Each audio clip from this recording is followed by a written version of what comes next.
এখন একটু একটু বেশ গরম পড়ে গেছে, এখন না আর মাছ মাংস ডিম আর ভালো লাগে না, মনে হয় একটু অন্য রকমের রেসিপিটা বানায়।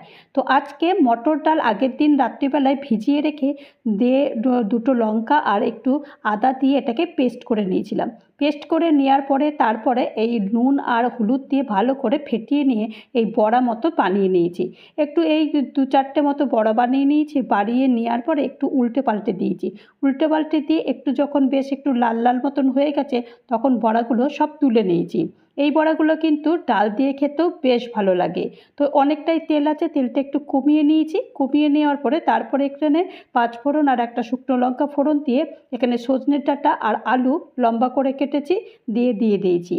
দিয়ে দেওয়ার পরে এখানে স্বাদ মতো নুন আর হলুদ দিয়ে প্রথমে একটু ভেজে নিয়েছি।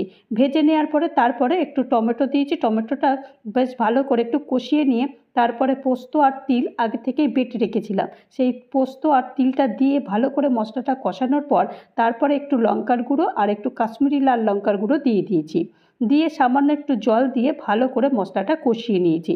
কষিয়ে নেওয়ার পরে যখন একদম শুকনো শুকনো মতো হয়ে গেছে তখন একটু চিনি দিয়েছি, কারণ নিরামিষের রান্না একটু চিনিটা না দিলে একদম যেন ভালো লাগে না। তো চিনি দিয়ে নাড়াচাড়া করার পর তারপর পরিমাণ মতো জল দিয়ে দিয়েছি। জল দেওয়ার পরে তারপরে একটুখানি এই দুটো লঙ্কা দিয়ে দিলাম একটু ঝালের জন্য, তারপরে ঢাকনা বন্ধ করে দিয়েছি।